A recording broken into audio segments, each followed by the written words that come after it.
Hi, everybody, and welcome to another exciting edition of Words, Images, and Worlds. I'm delighted on this episode to be talking once more. We've talked before once upon a time, but delighted to be talking once more with author Jasmine Warga. May I call you Jasmine? Is that okay? Yeah, that's perfect. Thank you. Yeah, absolutely. Thank you for saying yes to the invitation. Yeah, I'm thrilled to be back and have another conversation with you. So thanks for having me again. Yeah, absolutely. I appreciate your kindness. You and I talked about 2 years ago. I was sharing other words for home. I share that in an elementary literacy course and a middle grades literacy course. And so you were kind enough to jump in and create some video content with me that I could share with my students, which kind of brought all of that alive. And now pleased to share with you on a podcast and potential video, possible video as well, to go along with the podcast. So, yeah, shall we just sort of dive in with the questions that I have prepared, and then if you wanna throw anything else in, you're more than welcome to. Yeah, that sounds great. So I'll mention a couple of titles. I mentioned Other Words for Home. Your most recent one that we'll talk a little bit about is A Rover Story, and I actually wrote these down just to make sure I don't forget anything. Shape of Thunder, which is a powerful, wonderful, and much needed book.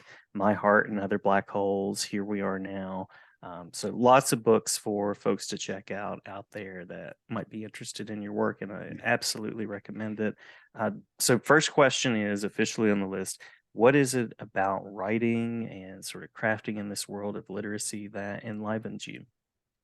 Yeah, I think that for me, writing when I was young was the way that I made sense of the world, right? I told stories in order to find belonging. I feel like the central question of my childhood was, where do I fit in? And I think lots of kids probably who come from a background like mine, where they feel like they have a foot in two different worlds, but never quite feel like they have 2 feet in any world, often I think experience that kind of feeling of otherness or desire to fit in. And I think that because I was constantly trying to navigate my identity, because when I was growing up in my small Ohio town, I was asked questions all the time, like, what are you? And I was asked questions about my family's religion because we were the only Muslim family in my small Ohio town. But then when we would go over to the Middle East to visit family, I was asked so many questions like, why didn't I speak Arabic that well? And what kind of Yasmin, which is how you say my name in Arabic, doesn't speak Arabic so well. And trying to constantly explain myself. And I think because of that, I started turning to stories to find a way to find a place that I could find belonging. And so I think Mhm. that's what excites me. And then today, what I share is that when I was a kid, I also turned to reading as a way to hide, right? I was a shy kid and I could escape into reading, and it's in books that I Mm. felt safe. But it was through writing and using my own voice that I learned how to find belonging. And that when I first started writing, I mistakenly thought that writing was also about hiding. And it wasn't until I learned that writing is actually about being vulnerable enough to share and allow yourself to be seen. And so my biggest hope today and what excites me about getting to tell stories for young people is to hopefully write books that will help other young people to feel brave enough if they are also in hiding to come out of hiding and to share and to find their own voice. Love that. Yeah, I love the bravery of sharing your story, and there seems to be some healing in that too. A number of authors I've talked to have talked about sort of the healing process of sharing some of their stories as well. For sure. I think, when I was young, I never, like so many have talked about, never found books that featured characters who came from the same background as many of my family members. And I think that you subconsciously absorb this idea, right, of who Mhm. deserves to be in a story or whose story matters. And I think particularly like in the wake of 9/11, I really needed stories that showed Arabness and Muslimness as not being just in conflict with Americanness, because I was kind of getting this false sense that I was going to have to choose between these two parts of myself, or that these parts of myself were inherently in conflict with one another. And I think that that has been really healing for me. And what's been so healing for me is seeing when I was writing, especially a book like Other Words for Home, I remember when I was writing the book and I had so much self-doubt about it because I was thinking like, who's going to want to read this book? Is there an audience for this book? Because again, I had learned to like erase that part of me for so long. And so it's been so healing to be able to see Jude resonate with kids from all different backgrounds. I mean, it's an amazing thing when a Muslim kid feels like they see themselves in Jude, right? That's a beautiful, wonderful, powerful thing. But it's also so powerful for me when kids who maybe have never even met a Muslim person before they encountered this book see themselves in Jude, right? And this idea that, yes, like we're all different and our differences are important and they give our world texture and all of those things. But also there's a universal quality to being 12. And that's what I love about books and reading, is that I do think it builds those empathy bridges, because we're able to be like, even if I'm not exactly like Jude, these are maybe feelings that I've felt. Maybe I've also, wanted to get that part or wanted to be seen in this certain way or worried about upsetting this friend. And like those types of connections, I think are really fun and really powerful. And were healing for me to see happen. Absolutely. Absolutely. Yeah. And the other thing I'll mention about Other Words for Home that listeners may or may not know is the verse novel nature of it. A big fan of the verse novel format. And I've had a number of undergraduate and graduate students over the years who've really connected with that book. It really resonates. And then also thinking about, I know they're thinking about the students that they're then going to take it and share with others as well. Um, so, yeah, that takes us to a rover story. I don't want to travel too far from the questions, but yeah, a rover story being the more recent, the 2022 release, feels like a little bit of a different sort of book for you, as far as it's more of a science fiction. There's more of like a robotic character that's sort of center stage, and your books often have these really complicated questions. So just curious about the direction in a rover story and what you wanted to share there. Yeah, A Rover Story is a book I never thought that I would write. Like if you had told me 2 years ago that that was going to be my novel today, I would have laughed and thought that you were joking. But it really so much was my pandemic book, and it was directly inspired by the experience of watching the launch of Perseverance, NASA's actual Mars rover, with my Mm, family when we were all still in lockdown. This is a moment when our world felt so broken and so scary. But I remember feeling this joy listening to the NASA scientists talk about, how many years they'd worked on these rovers. And I was thinking about how, like, this was emblematic of the best of humanity, of what we're capable of when we work together, when we come together, when we're not constantly fighting with one another and assuming the worst in one another. And this moment when the whole world was stalled, we were still finding a way to explore, and that was really powerful to me. But then that dramatic moment happened when the rocket that was carrying the rover launched, and I remember my oldest daughter getting up on the couch and clapping, my husband clapping, and then my younger daughter, who's the one who's really the space aficionado, who had wanted to watch the launch in the first place, she looked upset. And I'm worried at first, we have listened to like an hour of free coverage about all the things that can go wrong in a launch. And so I'm worried at first she saw the smoke and fire and thinks that it wasn't successful. She said, mhm. "Oh, mom, like I know everything's fine, but don't you think the robot is afraid?" And I thought that that was such a great Yeah. question. She'd listened to an hour of talk about how smart this robot that we've designed is. And I started thinking about, I think really the central question of our rover story is like, what does it mean to feel things? And what does it Mm, mean to mhm. be human?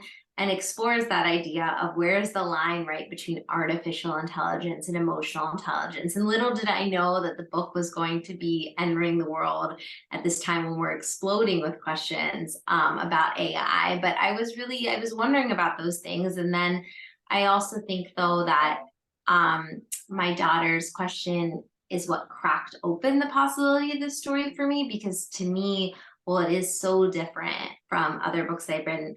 At its core, it's still about a character who's leaving home, who's Mm, searching for mhm. belonging. And so for me, those emotional threads, those narrative questions, were there and in place. And it was really exciting for me to have the chance to get to write a book like this, but about those themes. Because I think when we were talking about like the healing that happens, like I feel like that's such an evolution from what I would have thought I could ever write about or would be allowed to write about. And so it was really fun working on the book. And it's definitely a different book, and it's different, I think, stylistically. I remember the first time I saw the science fiction tag on it, I was like surprised because I didn't even think of it as a science fiction book. But it's exciting, I think, to be able to sort of explore those narrative questions, but sort of from different types of angles.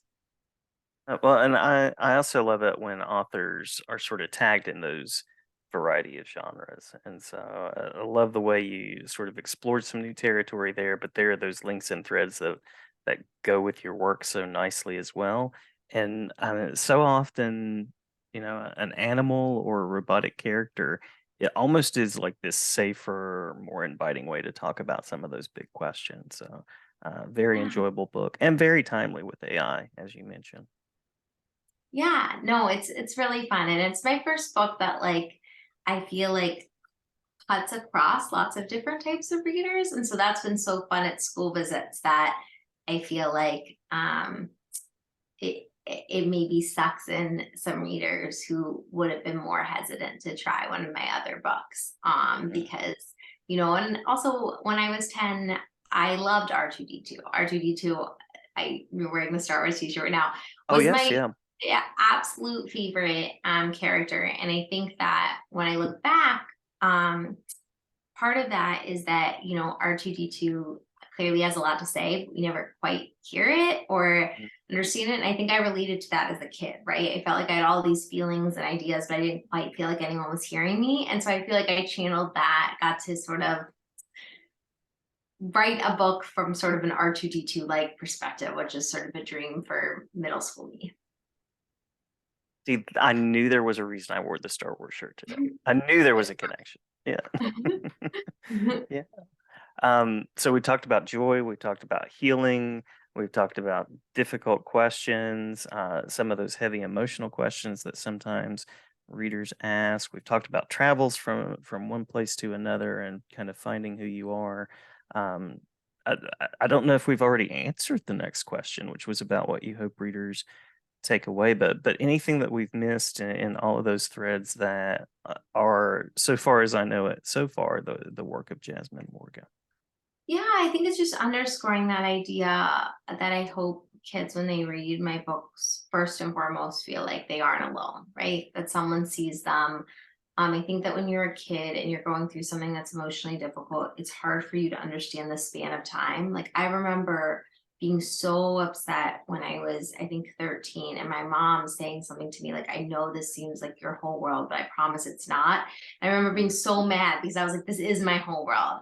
But I hope that what books do is they show that other people have gone through hard things and they're enduring, and sort of giving that idea of like, you aren't alone, you aren't the only person who's ever felt this way, you aren't um even though you may feel strange and different, there are other people out there like you, and you're eventually going to find your people, that kind of idea of belonging. And then also underscoring the idea of what I talked about before of finding your own voice. Because, not every kid who reads one of my books wants to be a writer or is going to grow up to be an author, but all of us are storytellers. And I think learning how to tell our own stories really matters. And so Mm. I like the fact that I think that's really important when you're writing for young people, is always thinking about kind of the book feeling like an invitation um, for them to find some way into expressing themselves, whether that's directly talking about the book or the book being a jumping point for them to crack open a difficult conversation